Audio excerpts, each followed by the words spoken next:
Look who's back. A lot of you thought I was off. Not off on Sunday, but taken off the video. Maybe canceled, maybe shut down after a 1-2 Saturday. What happened on Sunday? All right, well, we're back. I broke my toe, so I appreciate all of you out there being patient with me. The NRFI video is back, as are my requests.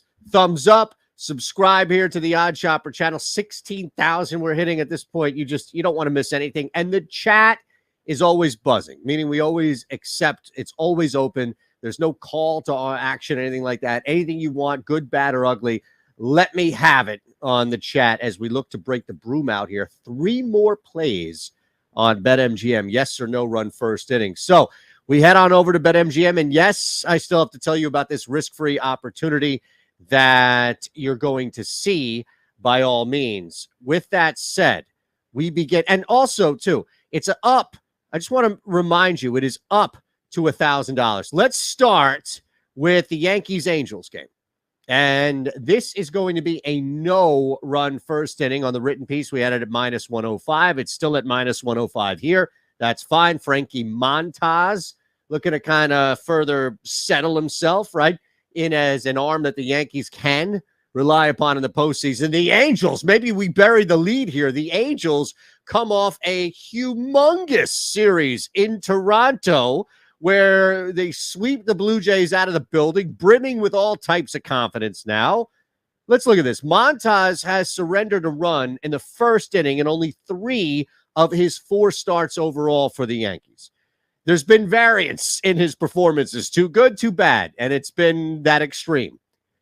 So he's been fine despite that variance that we've seen. He's been fine in the first inning. Jose Suarez is the bigger concern here, I would imagine. And look, the Angels lineup, this is also feeding into any concerns you have with Suarez. The bats are a little bit bigger. They have a little bit more pop. And they've put up more runs overall than the Angels. But both teams come in that top third of the lineup, 1 through 3/4, if you want to stretch it, depending on the day, the lineup. 1 through 4 on both teams. We've seen, at least on the Angels, with 2 guys up there enough to carry it, we have seen expectations just not be met. We have seen extreme disappointment as a result of this. And to further that point, the Yankees are one of baseball's better teams in scoring runs per first inning. Full, 0.57, their average on the road this year, but that's dropped. They were even higher than that, and they were noticeably in this top tier where they're kind of just the best of the middle right now. And that number has dipped as a result of their struggles since the All-Star break. The Angels were also at the top. The Angels were right there. We've been doing this video for a long time, and the Angels at home were a good target for a while, really in the first stretch of the season, but they've fallen off a cliff. And 0.55 on the year is not terrible at home, but when you match it up with the rest of baseball, and the Angels are in the bottom third, they were at the top at one point. So that helps middle of the road pitching by all means. If it's Montas just not getting ready for it quite yet, not ready for the postseason as of right now, or Jose Suarez, who could just use a boost. These recent trends of significant dip, Yankees on the road, Angels at home, are going to help us. I'm going to help you with a risk-free opportunity at BetMGM. It's up to $1,000. So right away, you don't have to put in $1,000. It's up to $1,000. With that said, sign up or use our promo code below, OSNRFI. Either way, it's going to bring you to the same spot, which is BetMGM. And then from there, what I would do is deposit up to whatever your first bet, that risk-free bet is, where you're going to get it returned, right, up to $1,000.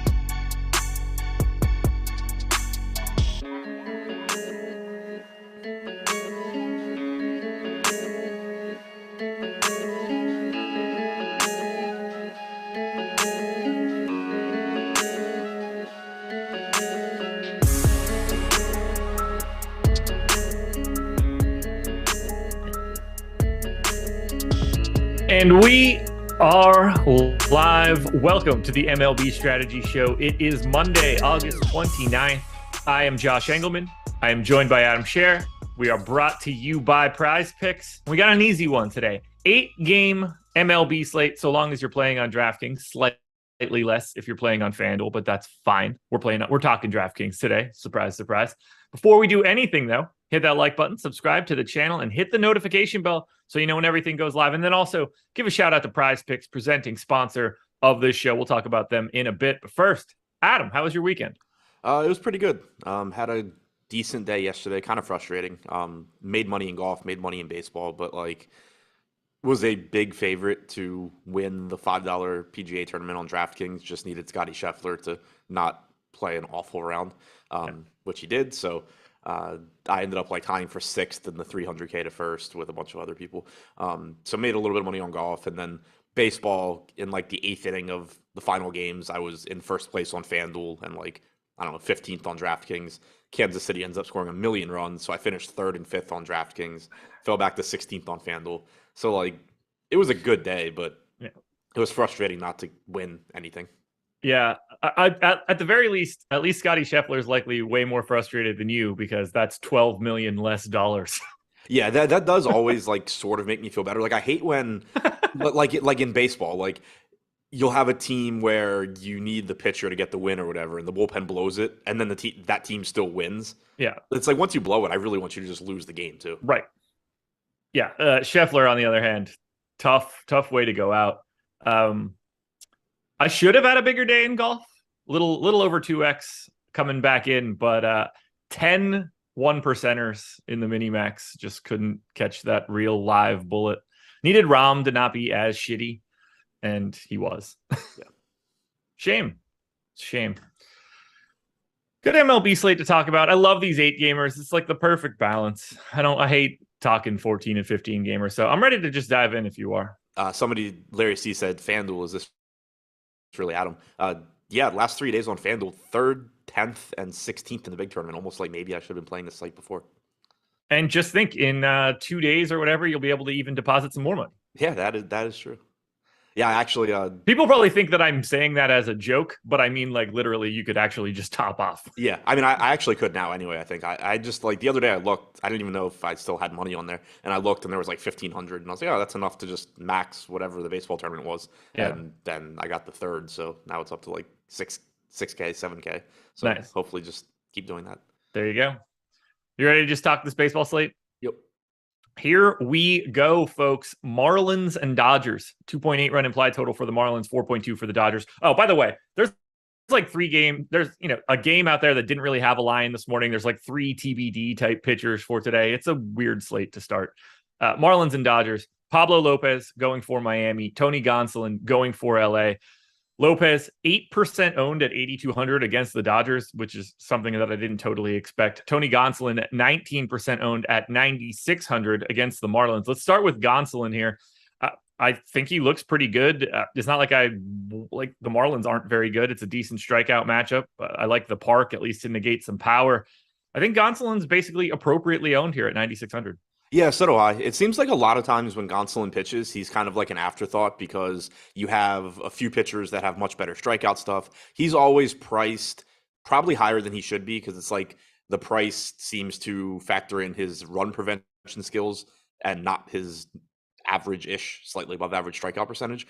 Whereas, a lot of other pitchers have been really underpriced based on their strikeout stuff this year. But this slate's a little bit different because, you have Burns and Rodon at the top with elite strikeout stuff. But other than that, pitching is lacking on this slate, especially when you consider that somebody like Pablo Lopez on the other side of this game has a tough matchup with the Dodgers. Once you get past Burns and Rodon, Frankie Montas, good matchup and all of that. He's had his issues recently. Barrios has had his issues all year long. Michaelis is Michaelis. So there's not a whole lot of opportunity cost that pitcher outside of those top 2 guys. And I do think it's going to make it easier to get to Gonsolin here. Good park to pitch in, good matchup against Miami. He is a good pitcher, even if he doesn't quite deserve a $9,600 price tag typically. Still a 23.7% strikeout percentage, 4th highest on the slate behind Rodon, Burns, and Montas. 3.74 xFIP this year. He's a good, solid pitcher. And this is the kind of weird slate where I think you can actually get to him pretty easily. Yeah, I got to 25 on my first run, so right around the field here. Looks really similar in my top pitcher, top value metrics. So just gonna be able to have some Tony Gonsolin. The more interesting piece to me is, and like, it's not as if 8% ownership is a lot, but Pablo Lopez pulling a little bit here against the Dodgers. Obviously a terrible spot for him. Do you like him at 8,200? Does that 8% ownership just seem about right for what we have here? And it's just really not that much of a talking point? I think it seems about right because in terms of talent, he's certainly one of the better pitchers on this slate, especially pitching at home in Miami. He has a 23.7% strikeout percentage, so identical to Gonsolin. 3.58 xFIP is slightly better than Gonsolin, almost identical walk percentage to Gonsolin as well. Really comparable pitchers in terms of what they've done this year and underlying numbers. But the matchup against the Dodgers obviously just significantly worse than a matchup against the Marlins. He's also less expensive though. So I think that like he should be getting some ownership here, but you're also pretty much never on any sort of relatively normal size slate going to be jamming in some pitcher against the Dodgers unless like, it's one of the absolute best. Right. I don't have much else to add here for Lopez or Gonsolin, so we could talk offense, and this is not a spot where people are going, and that's not all that surprising. Like, Gonsolin's good-ish. Lopez is good. So we're seeing no ownership coming to the Dodgers right now. 12th overall, 2.5%. The Marlins are 16th. That's dead last. I can't really advocate for trying to get to Miami at all here against Gonsolin. 2.8 run implied total is microscopic. The lineup doesn't look good. There's no power in it at all. So I don't really want to talk about Miami unless you do. We can start with the Dodgers, who do have a top stack percentage quite a bit higher than their ownership. They're obviously going to be an expensive stack to roster. How do you want to manage the Dodgers here? Or is this a game where we just get away from it from an offense perspective? No, I mean, I still think you can go to the Dodgers. Obviously, I have a lot of respect for Pablo Lopez, and I don't like taking hitters in this park. But the Dodgers are only projected for 2.5% aggregate ownership right now. They're still a really, really good offense. And anytime you get them at relatively low ownership, especially on a, 8-game slate, it's going to be at least somewhat interesting. Overall this year, Lopez is only allowed a 127 expected ISO to righties, 156 to lefties. So this isn't a spot where there's any one glaring hole that you're looking at and saying like, oh, well, I'm going to target him with, this. It's more so just it's the Dodgers. And if Lopez is not absolutely at the top of his game, they are going to light him up because that's what they do. Yeah. I didn't get to much on my crunch. I actually have their top stack odds a bit lower than we do right now. So that's really keeping me away from the Dodgers. I think I probably will too, just because they're expensive. Yeah, there's a lot of costs there. Rodon and Burns both over 10K. And when we get to Burns, that'll be a very easy conversation about who the best pitcher on the slate is. So Ruben Corzo in chat with a good point that I should have mentioned. He said what scares me with Gonsolin is if they pull him early, and then he's relatively expensive. That is a valid concern. Again, on this, it's another reason why on a lot of slates, it's more difficult to get the Gonsolin at that price tag. Yeah. On this slate, it's a valid concern, but I still think that the lack of opportunity cost, you kind of just have to suck it up. Yeah. It is worth noting he was pulled after 77 pitches in his last start. They did have a big lead, so maybe that had something to do with it. But he's also thrown 128 in the third innings now this year. The previous high that he's thrown in any season was like right around there. 2018 in the minors, he threw like 127. So certainly a non-zero chance that we see, like early in the season with Gonsolin, they were pulling him, 70 to 80 pitches. Then they let him start going more. Certainly a non-zero chance that you see them go back to what they were doing at the beginning of the year, and he's suddenly a 5-inning pitcher again. Is there anything else we need to talk about in this game? I don't think so. I agree. Reds and Cardinals, 3.9 run implied total for the Reds, 5.4 for the Cardinals. Chase Anderson and Miles Michaelis. Nobody's going to Anderson at 6K. Not surprising in a tough strikeout matchup against the Cardinals. Good park, though. On the opposite side, Michaelis, 8,400. Not exactly a darling of the fantasy community, but pulling about 14% ownership because he's in a great strikeout matchup against a terrible offense in Cincinnati. How do we want to handle Michaelis, who is not a guy that we typically want to get to, but probably is the best option in this area in terms of just safety? Yeah, it's a reasonable price tag. It's a really good matchup. Obviously, pitching in Cincinnati is not great, but pitching against the Reds is. Michaelis isn't a very good strikeout pitcher, but there's just not a lot of good strikeout pitchers on this slate. 18.5% strikeout percentage this year, only a 4.5 walk percentage, 3.81 xFIP. He's a good pitcher. He just isn't the most fantasy friendly pitcher. But on this slate, I don't think it matters quite as much because good luck finding pitchers that are fantasy friendly outside of a few. So I do think the ownership on Michaelis makes sense here. Yeah, I got 14%, so spot on the number, and that works for me. I don't need to go too crazy. We are not playing Chase Anderson, correct? I echo the sentiments of Mike Campbell that I had no idea Chase Anderson still played baseball. He's not even stretched out. Like, I gave him 3 innings. I don't even think that's the most likely scenario. I wouldn't be surprised if a long man comes in after him, but I don't think that he's even possibly relevant, let alone just like there's no path to me. What's he been doing? I don't know. Probably delivering groceries, probably. So 10 appearances at AAA for the Rays this year, 17 at AAA for the Tigers. Extremely impressive stuff not to be able to make the Tigers. Yeah, he's been bad too. 4.26 xFIP with the Rays, mostly as a reliever. 15 starts for the Tigers, 5.22 xFIP. Most recent appearance, a third of an inning. Oh, so the Tampa Bay stuff's been more recent than the Tigers stuff. And then the Reds just got him. So, yeah, like you said, not stretched out. Hasn't thrown more than an inning since he threw 2 innings on July 27th, 6 innings on July 15th. So, yeah, not anything I can get to. No. All righty. Well, let's talk about the chalk then. Cardinals, number 1 in top stack, number 1 in ownership. This is going to be a large piece of your cash lineups today, and that makes a ton of sense to me. I have a lot of the Cardinals right now. I think they look fantastic. The park is great. The matchup is great. I don't know how to say that anything other than the Cardinals looks like an exceptional stack today. Yeah, they look really good. Obviously we're not expecting them to see a lot of Chase Anderson, and we know bullpen games aren't the most appealing thing to target, but I'll still gladly take my chances here in Cincinnati with how much power is in this Cardinals lineup. And then one thing to keep in mind as well, I have no idea what 2022 Chase Anderson looks like other than not good, but he's been a reverse splits guy for the majority of his career. If you go back to 2020, the start of 2020, 282 expected ISO to right-handed hitters, 194 to lefties. So, again, not somebody that's good against lefties, but he's pretty much always had issues with right-handed power. And now you're getting, the Paul Goldschmidt, Nolan Arenado, Tyler O'Neill trio, in addition to some good left-handed bats. So the Cardinals certainly look very, very good here. Yeah, they showed up in my top stack, number 1. I've got basically right around the field, 17% in the aggregate. Normally, I'm not trying to like aggressively hold hands, but they just every single thing that could possibly be on their side here is basically on their side, and that like even the pricing's fantastic. From a cash perspective, lots of options. I got Nootbaar in literally everything at 3K if he's leading off. Brendan Donovan and Corey Dickerson were in essentially everything for me when I ran my like unencumbered cash crunch.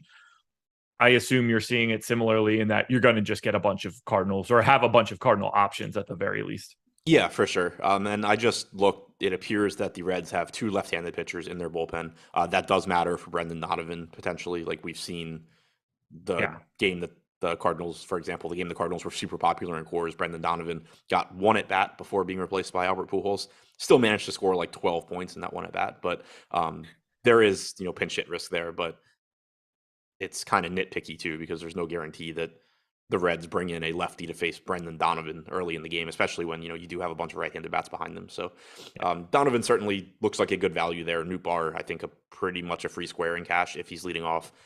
Goldschmidt, Arenado, O'Neill all look great. Gorman, Dickerson all look good. This team pretty much top to bottom is just fantastic. Yep, we are on the same page there. Let's talk Reds bats, I guess. They are 12th in top stack, 8th in ownership. A lot of that is just continuing to be Jake Fraley at the top. This is your number 1 value stack, if that is any consolation. Do you like Cincy? No. But like's probably not the right word. Do you have any interest in Cincinnati? Like, I understand how you could get there because they are so cheap and they are in a park that plays up power against a pitcher who doesn't miss a lot of bats. Michaelis, obviously is still good at limiting power. He's allowed about 1 home run per 9 this year, 163 expected ISO to righties, 110 to lefties. Jake Fraley looks clearly like the best option here at 2,800. Terry Friedel at 2,100 looks fine. Colin Moran at 2K is fine, but it's certainly not a team you're excited to get to. It's more so a team where you're just saying, like, all right, I really like the other pieces in my lineup around them. Let's hope we get lucky with some Reds home runs. Yeah, I got 4%. That is enough for me. I don't have any further Reds thoughts. Did Jake Fraley show up in anything of relevance for me? 11% of my cash crunch, so I could skip that too. Anything else here, Reds and Cards? I actually would have guessed that was higher, but I guess it's probably just because of Nootbaar. Not just Nootbaar, but Corey Dickerson, 2,200. Oh, right. I have projected better than Fraley, even in that leadoff spot. You get the road at bats. So yeah, I forgot about Dickerson. I just assumed it was like Nootbaar and then 2 actual good outfielders. For me, it's no, but yeah, I mean Dickerson makes sense too. Yeah. All right, let's talk schedule for the rest of the day. This one's pretty easy. So, Best Ball Mania at 3:45. Make sure you're tuning into that on the Best Ball channel. And then things are earlier today. Lock for DraftKings is at 6:40. So, Deeper Dive is going from 4:30 to 5:30. And then MLB Live before lock will be from 5:30 to 6:40. That'll be myself and Greg. Adam is with Eric, I assume, on the Deeper Dive. And then if you need free content, you are in luck. If you're watching this show, I know this would be the most interesting piece of content. That would be our projections. MLB projections free today. Check the link in the chat or go directly to stokastic.com and browse to our MLB projections because they are free. Game 3. Blue Jays and Cubs. Can't wait to have a conversation about how the Blue Jays are my favorite stack again. 5.6 run implied total for the Blue Jays, 3.8 for the Cubs. Jose Barrios and Javier Assad going in this one. Barrios, 22% owned, 7,600, which certainly stands out. For the first time in a while, though, I'm well under the Barrios ownership, and I'm pretty happy about it because it seems like every time I get him, it goes poorly. So I'm sure he's going to be great today. What do you want to do with Barrios?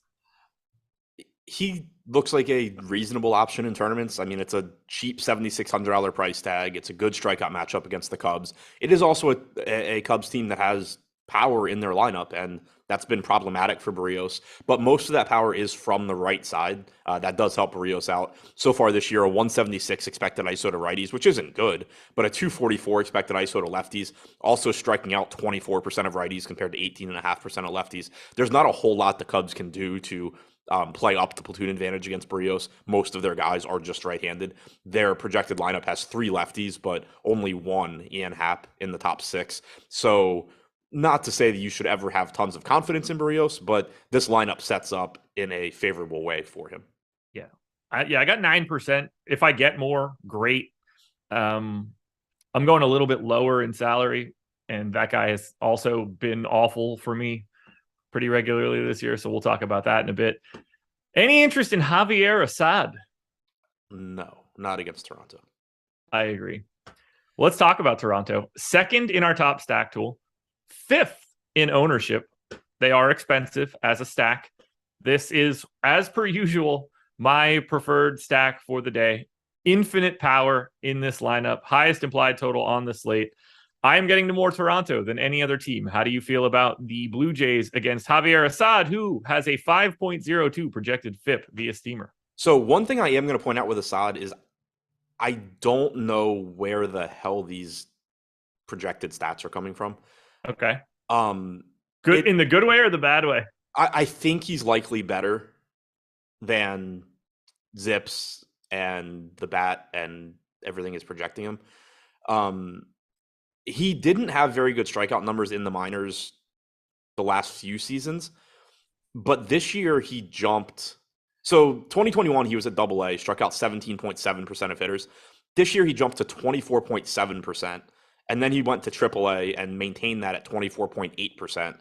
Zips projects him for a 13.8% strikeout percentage. The bat's at 16.5%. Those numbers are very much in line with what he did in the minors prior to this year. But it's such a massive jump. I think he probably changed something and probably still isn't good, but probably isn't as bad as those numbers look. All of that being said, Toronto is in a good spot. I don't look at this guy and think like, oh, this is an above average pitcher. It's more so this is a guy that at least put up some decent numbers at AAA and AA this year, and probably isn't quite as bad as these projection systems are making him out to be. Is there like minor league velocity numbers anywhere? Maybe. He was out. Let me see. I'd love to know. Like that's kind of an interesting piece for this, Yeah, I feel like there are. I just don't remember where off the top of my head. So he's averaging 93.1 on his fastball in his first appearance with the Cubs, but I have nothing to relate that to. He had a 13% swinging strike rate in the minors this year.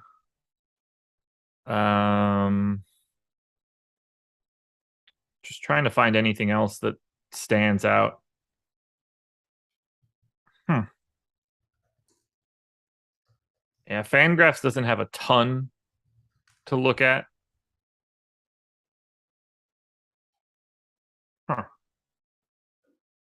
Well, the moral of this story is whether he changed something or not, I'm still going to get to Toronto, which I think is the easiest way to look at this. But so it does make me a little nervous. Bleacher Nation article just Googling Javier Assad velocity. And obviously I haven't read it because I just pulled it up, but just kind of skimming it, it says word came back that Assad had worked really hard, had seen his stuff take a jump forward, and wow, how the results followed. This is just not the same pitcher that didn't even feature in my whatever list this offseason. I don't see anything. So it says, as of a year ago, he was a heavy-set right-hander with little projection remaining, consistent below-average strikeout rates, and the kind of 88 to 93 velocity that stalls out in the upper minors. Then it said that he's currently touching 96 on his fastball. Okay. And he's also either added or improved the cutter. Well, we shall see. Yeah, so I mean, long story short, I think that projection systems are underselling this guy because I do think he improved. If he hadn't improved, he wouldn't be in the majors. But the Blue Jays are still better than this guy. I will say Kirk and Vlad, potential cash options for me. That's pretty standard, generally speaking, especially for Kirk. Although Kirk's price, he's up to 5,100 now. Yeah, finally. Yeah, it was like a 4K price tag for a while. All righty. Do you have anything else you want to add for Toronto?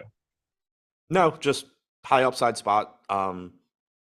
Yeah, probably not the worst pitcher on the slate. Assad's not the worst pitcher on the slate, probably, but certainly not near the top either. And Toronto is just insanely good. Cubs are 11th in top stack, 9th in ownership. Is there anything here for you? I got about 6%, so just with the field. And since I'm not getting to Brios, I don't mind being a little bit on the opposite side of that ownership. Yeah, I mean, I do think it's a high upside spot. Individually, I like Ian Happ quite a bit. I mentioned it when we were talking about Barrios that he's really had issues with lefties, and Happ's like the one power lefty that you could get to here. The rest of it's not super exciting. Nick Madrigal, 2,700 is a reasonable value. Suzuki and Reyes both have power. Reyes has been hitting well again. That's good to see because I always really liked him, and then he just sort of fell off in Cleveland. But he's cheap. He's been hitting home runs. I do like the power upside here. I like the park. But individually, Ian Happ is the one that really stands out. All righty. Yeah, I got of anybody was Suzuki, which is fine by me based on his, and second was Franmil Reyes. So it looks like I'm trying to buy a cheap homer. Yeah, nothing works for me. Yeah, and because like I said, like Brios is better against righties as you would expect, but he's still allowing a 176 expected ISO. It's not like he's not like lights out against righties and then getting torn up by lefties. It's more so he's getting torn up by lefties and then very volatile against righties. 107 park factor for righty power, 87 for lefty power here too. So plays up a little bit more. Now we go to Twins and Red Sox. 4.5 run implied total for the Twins, 4.2 for the Sox. Dylan Bundy and Brian Bayo going in this one. Bundy unowned at 6,400, which is interesting. Bayo 4% owned at 5,600. I'm going to Bayo again if he's 4% owned. Never goes well, but that's going to happen. Yeah, I don't hate it on this slate at 5,600. and not getting ownership. Like, I understand the concerns with Bayo. We saw it earlier in the year when he came up. He really struggled to throw strikes. His command was terrible. He did also get pretty unlucky in those starts.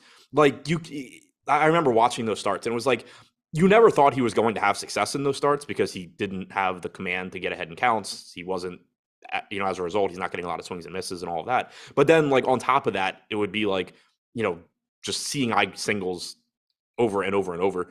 So far in the majors, a 475 BABIP. Obviously, that's not going to hold. The stuff is there. It's just a matter of, can he locate? And on a slate like this with a lot of weak pitching where he's only 5,600, I don't mind taking shots on him and just hoping that the answer today is yes. He is coming off. He went back to the minors for a few weeks, came back against Toronto, put together a solid start, struck out 7 in 5 innings, not 10 ground balls. That's big for him because that's the thing that we really liked about him when he came up, was not only did he show good strikeout stuff in the minors, but he was really good at getting ground balls as well. You did see that against Toronto. So the talent is there. It's just a matter of, is he able to consistently locate well enough to get out major league hitters yet? And I think that answer's up in the air. But on this slate at no ownership, I'm fine finding out. Yeah, I got to 15% right out of the gate, and that's probably going to hold for most of the day, considering I've been getting him all year. I don't think today at 5,600 is going to change. Not that I love the spot against the Twins. It's not a lot of strikeouts or anything, but yeah, I mean, no Buxton helps. Not the strikeout part, but the production part. For sure. Okay. Bundy. Pretty difficult for me to want to get there. He's weird. Like, he's not striking guys out anymore, and as a result, he's not giving up as much power. Still 1.3 home runs per 9, but you're not seeing necessarily the expected power numbers from him that you used to see in the past. But only striking out 21% of righties, 11.5% of lefties. It's like, I would just rather go to somebody like Bayo, who I know has the ability to rack up strikeouts, whereas Bundy, like, a good start for Bundy is him getting a bunch of flyouts and going relatively deep into the game. A good start for Bayo is him just carving up this lineup and racking up Ks. Absolutely. Let's talk bats here. I guess we got to talk about let's talk about the Twins side of it first. It's more ownership, actually. They are 4th in our ownership projections, 9th in top stack, but 3rd in top value. I actually had them a bit higher in value, oddly enough. What do we do here with Minnesota against Bayo? I think it's a high upside spot, and they're cheap. I don't like the park all that much, but it's basically, I mean, it's the opposite of what we were just saying about Bayo. If Bayo is on, you don't want the Twins here. Like, if Bayo is on, you're talking about a very good strikeout pitcher that when you hit the ball, you're hitting it into the ground. But if Bayo is not able to command and you're just getting a bunch of 2-0, 3-1 counts from Minnesota, then he's probably going to be in trouble. And you do have cheap power in this lineup. Between the two sides, I think I would rather get to a $5,600 Bayo, but realistically, I probably just end up playing both sides here. So far in the majors, even with his struggles, Bayo has allowed virtually no power, sub 100 expected ISO to righties and lefties. So, again, it's not a spot where I'm super optimistic about Minnesota, but I do like the prices. Okay. Yeah, I'm going to be light here. It seems pretty easy for me to get away from the ownership, and considering I like Bayo more than I like the Twins, that's just going to happen. So I will be quite light. Like, I don't need 2K Nick Gordon at 16% ownership today. I'll find value elsewhere. And also one other thing with Bayo, because there's a lot of pushback in chat, which, like, I get because he's struggled, but, like, you're reading way too much into a few starts. In the majors so far, he still has a 67.6% ground ball percentage, 61.2% at AAA this year, 63.3 at AA. He's not very far. He's not as far off. He's not nearly as far off having success in the majors as it would appear by the number of times he's burned us early this season. He's getting those ground balls. It's just been a matter of not throwing strikes. And that's something that obviously can change pretty quickly. He struck out 33% of hitters at AAA. He struck out 33% of hitters at AA. He's not very far off, I don't think. And on a slate like this, where the alternatives are either just getting to pitchers that are twice as expensive, or taking pitchers that, like in the case of Miles Michaelis, don't get strikeouts, or taking pitchers that just aren't very good and hoping they do well. I don't really understand why we wouldn't be taking a chance on an actually talented pitcher at 5,600. I agree. That's why I'm taking the chance on that actively talented pitcher. So you and I will be on the same page at least. Let's talk Red Sox. 6th in top stack, 7th in ownership. I have them basically spot on the number. I kind of wish I got a little bit more Boston here against Bundy. I don't, and I'm a little surprised, but I am getting to Devers, and that works for me if he's going to be sub 10% owned. What do you think about Boston? Yeah, Devers looks great. Looks like they could be getting a healthier lineup too. Devers in the projected lineup, Trevor Story in the projected lineup. So that makes this lineup quite a bit deeper if that's the case. This is a team that I've been getting to a lot recently when I don't really want to. So I assume I'll get to them today since I actually do against Bundy. Like I said before, not striking out a lot of guys. Lefties in particular have been problematic where he's only struck out 11% of them. Only a 145 expected ISO to lefties, 172 to righties. So again, he has done a better job limiting power than in the past. But this lineup has plenty of power, and I do like the matchup against Bundy. Really like Devers today at that number, if that can hold. Yeah, I mean, I prefer Arenado, but ownership would matter. Right, like 9 given the fact that Devers sometimes gets like 15-20% ownership on a bigger slate in these kind of spots, I'll take the lefty-righty matchup against Bundy at sub 10% on an 8-gamer. So I like that quite a bit. I also like PrizePicks, presenting sponsor of this show. You guys should go to prizepicks.com and use the promo code AWESEMO, AWESEMO, to sign up. You can get up to $100 on that first deposit. Whether you're trying to get into highlight, disc golf, lacrosse, tennis, baseball, all of those sports were read in the order of importance, I think, starting with highlight. Definitely burying the lead a little bit, but you can basically put together a parlay card of anything you want at PrizePicks, and that is really a fun mechanism. We are going to talk about pitcher fantasy scores here. I've got one right out of the gate for Adam, and I'm really curious to see where we end up. How do you feel about Tony Gonsolin over under 37.5 fantasy points? Way under. Yeah, you and me both. We have him projected for 30.7. And then the thing you have to keep in mind too is there is no chance that projection is heavily weighting the very real risk that he is now a 5-inning pitcher. Absolutely. Kickstart says Disc Golf Worlds this week. If you're trying to get into disc golf contests, PrizePicks is going to have you covered for it. Let's now go to another pitcher that I'm interested to get your thought on. Miles Mikolas, 30.5. Slight under? I got him at 30.3, so I'm spot on that number right now. Yeah, we have him at kind of crazy. 28.7. Okay. And then finally, last one, Jose Barrios, 35.5. Under. I got 28.9, so I will take the under as well. Couple good unders for us today. Yeah, love that Gonsolin one. And that does also bring up the point. I didn't even think of it before. The concern over how deep they're going to let Gonsolin go is much bigger on FanDuel than DraftKings. Absolutely. It still, I think, falls into the category of there's only so many pitchers on this slate. And obviously on FanDuel, he's not as important anyway since you're only rostering one, but much, much bigger issue there than on DraftKings. Game number 5. I don't know if this line is real yet or not, but it's Brewers and Pirates. Brewers, massive favorites. Corbin Burns and what looks like Robert Stevenson starting it off for Pittsburgh. We don't need to talk about Stevenson. I don't think he is the flat 4K, but not going to be going deep in this game. Don't know if they're going to a long man. What we need to talk about is Corbin Burns, $10,400, $500 cheaper than Carlos Rodon, 56% owned today. To me, the very clear, no doubt about it, top pitcher. Don't really see a scenario where you could say it's somebody else. Yeah, I agree. I got confused for a second because I just came back to hear Carlos Rodon and then realized we were talking about Corbin Burns. But yeah, Brian Robinson updated that he's out of surgery and doing well. So that was more important than whatever you had to say. Wait, what's going on? The Commanders running back that got shot yesterday said that or he tweeted or Instagram that surgery went well. So that a quick aside to this one.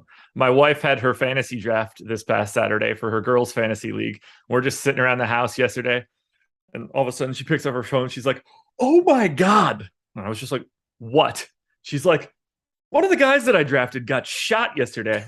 So the big thing for their league this year is that they added an IR spot. So I was just I think he counts. Perfect opportunity for you to move him over to the IR. Yeah.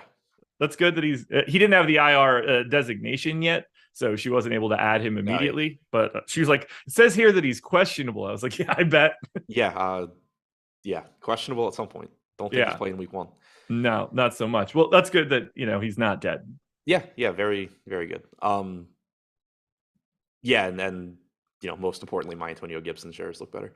Yeah, no. To get back to Burns, he looks fantastic. Great matchup against the Pirates. There's still not a line here as far as I see, but it's going to be a very low implied run total for the Pirates.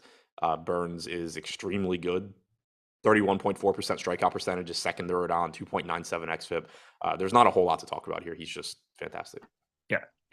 I'll say this as we normally do for some of this stuff. If you play someone in a cash game that doesn't play Corbin Burns, write their name down and make sure you try to get their cash games as frequently as possible. They're playing them wrong. This one's not close. Even if he were Rodon's price and this were flip-flopped, he's the number 1 pitcher today and it's not close. So play Corbin Burns. We're not going to talk about Stevenson or whoever ends up really getting named as the Pirates starter. Let's talk about Brewers bats. 5th in top stack, 2nd in ownership here. I have some of the Brewers. I'm not getting all the way to the 13% aggregate here. They are sort of the perfect combination of top stack and top value, and I see why they're getting the love. Happy to get there. Not going to be my number 1 stack. Yeah, I assume I'll get to plenty of them. Very nice combination of value and top stack percentage. If we're assuming it's Stevenson right now, he threw 33 pitches his last time out. Overall this year, 197 expected ISO to righties, 203 to lefties. Not striking guys out on either side. So sets up as a really nice spot there. And again, like we were saying with the Cardinals against the Reds, bullpen games aren't overly appealing to target, but it's not like you just run the other way and pretend they're facing Carlos Rodon or Corbin Burns. It's still an overall good spot. It's just that, it used to be like, oh, it's a bullpen game. Like, this is going to be great. Now it's like, it's a bullpen game. This is probably going to suck. But it's still a spot that you're going to target. And the pricing on the Brewers looks good. The matchup looks good. The park is good. So, yeah, like pay attention to the ownership and the rest of your lineup. But even if they are going a bit over-owned, I don't think it's going to end up being such a problematic number that you can't get to it. We're on the same page here. Like, I got to, double digits of Yelich, Adames, Tellez. Like, I'm totally happy with all of that. I'm not getting as much of the double digits at the bottom of the lineup. So still happy to get there. Not going to be getting to all that much from the Pittsburgh side of this one. Do you go there for value? No. Okay, perfect.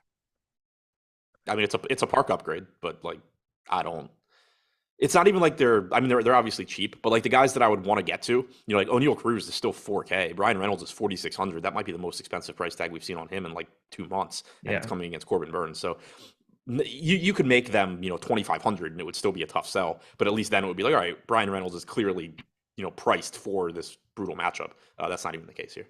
No, it is not. Angels and Yankees, 3.5 run implied total for the Angels, 4.5 for the Yankees. Jose Suarez and Frankie Montas. No one rostering Suarez against the Yankees, 6,900. I did not get him either. People are rostering Frankie Montas, though, 7,200 in this spot, 36% owned. I think on a per dollar basis, Frankie Montas is the best pitching option today. Yeah, he looks fantastic. Obviously, he has struggled recently with the Yankees, but I don't think there's a whole lot of need to dig into those struggles because his price tag is down to $7,200. It kind of just priced in all recency bias. For context, 3 starts ago, he was 8,300. The start before that, he was 8,700. The start before that, he was 9,600. He's now $7,200 facing the Angels. His fastball velocity has been in line with where he's been all season long. So I don't think you're looking at like an obvious injury or anything like that. And as long as that's not the case, I don't really care at all what he's done recently. He's still, he's got a very long track record of being a solid major league pitcher. 23.9% strikeout percentage is 3rd highest on the slate. 3.44 xFIP, 1 home run per 9, facing an Angels team that outside of Mike Trout, Shohei Ohtani, and to some extent Taylor Ward, Rengifo, is absolute garbage. It's just a total mispricing. Yep.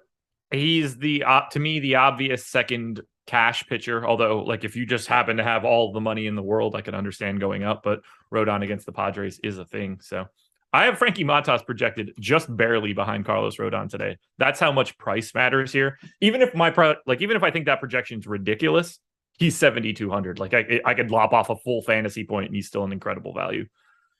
Yeah, I agree with that. I will say, so I ran just the top 100 projected lineups using the Stokastic projections. It's 100% Burns, 97% Rodon.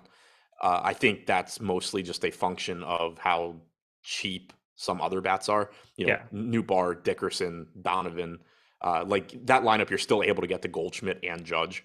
So even if you are giving up a little bit at hitter to get to Rodon, you're still getting a couple of the best high-priced hitters. But, if you I do think Montas is certainly a reasonable cash option. We have Rodon projected for 18.2 DraftKings points. We have Montas at 15.9. I think, like you said, you potentially could get closer numbers there.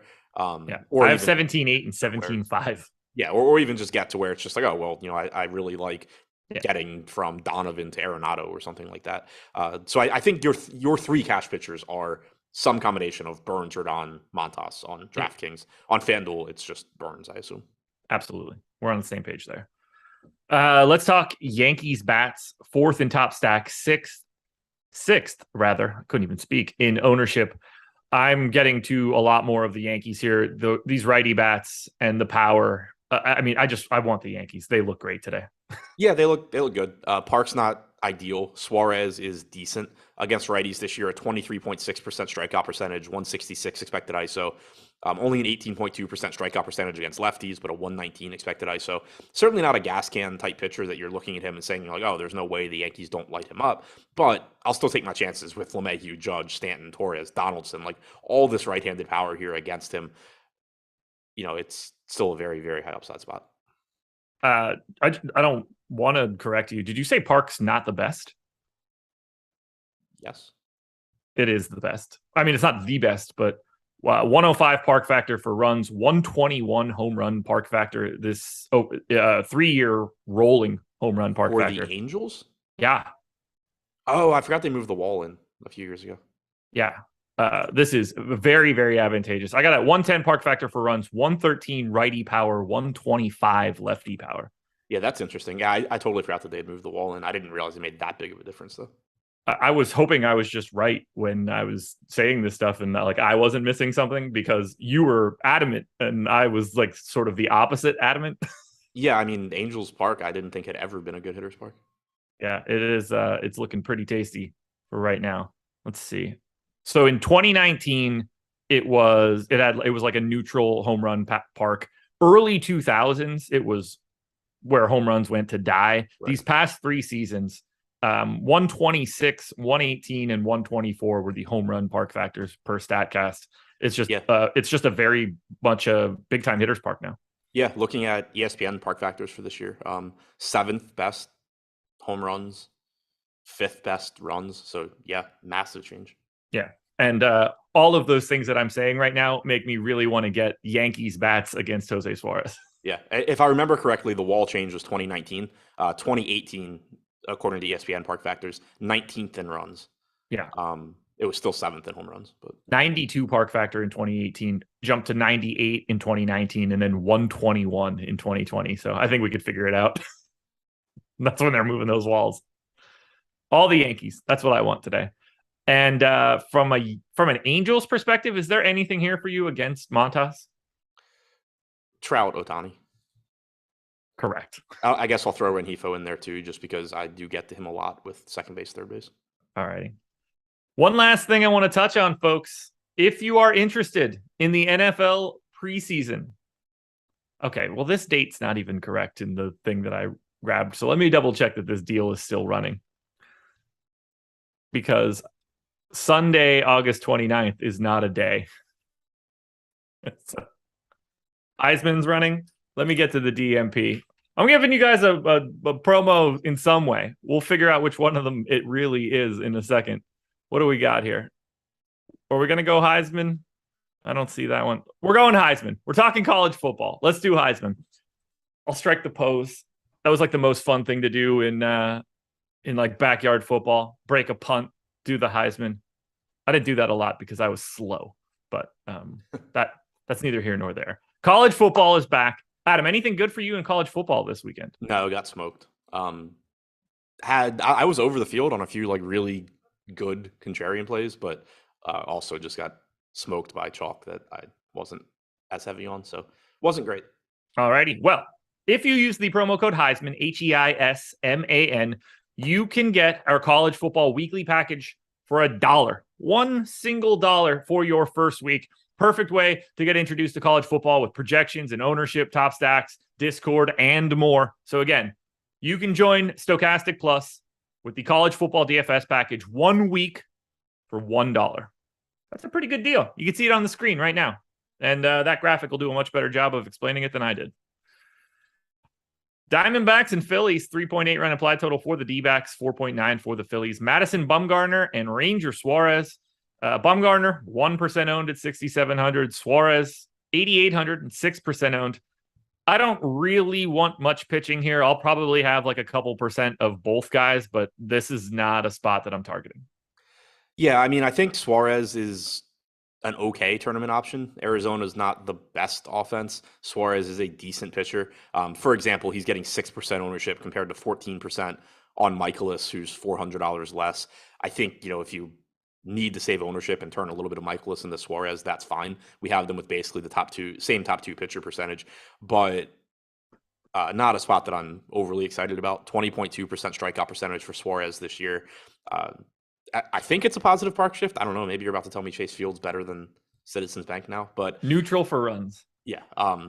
Philadelphia, obviously better, but a lot of right-handed bats here against righties so far this year. 20.3% strikeout percentage for Suarez, 121 expected ISO. He's kind of just a middle of the road guy. Yeah, I got 4% of Suarez, basically the same for Bumgarner. No real interest either side here. The public is on the Phillies, however, third in top stack, third in ownership. I did not really get to the Phillies. I normally do. I like the idea of targeting against Bumgarner. Not the best home run park factor in Arizona, which is really surprising to me at this point, and especially for righty power going up against the lefty Bumgarner. This is another spot where I'm... What'd you say? Humidor plus closed roof. That'll do it. I'm going to be light here on this chalky Phillies team. How do you feel about him? I like the spot. I think Bumgarner isn't very good. I like Hoskins. I like Alec Bohm. I like Real Muto. I like Castellanos. Segura looks good. And then the lefties, obviously, Schwarber and Harper are good enough that I don't really care that they're facing a left-handed hitter or left-handed pitcher. But to your point with the ownership, not only are they popular, they're also not offering quite as much value as teams like Milwaukee or St. Louis. So typically that does, for me, push Philadelphia down a bit faster than it will the other popular teams. Yeah, I got very little, 2% in the aggregate. This is going to be probably my biggest fade of the day. Not that I like it or anything. That's just what's happening. So I'm letting you guys know where I end up landing here. What about Arizona on the opposite side? 2.5% chance of being top stack is 14th. They are 10th in aggregate ownership, basically the same number.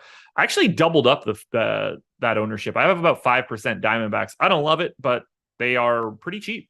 Yeah, I mean, I don't mind just using them as a low-owned, inexpensive stack. I don't really like the spot, though. Suarez is limited power to both sides of the plate. 121 expected ISO to righties, sub 100 to lefties. Not striking guys out really from either side, but if you want to get to some Carson Kelly, if he's leading off, cheap Emmanuel Rivera, Marte, Christian Walker, there's plenty of power upside there, but it's not a spot that I expect them to really be successful that frequently. Over the past 2 seasons, X ISO against righties, 105. That is nothing against the opposite hand. Against lefties, 0.062. Yeah, there's just no power. No one is succeeding.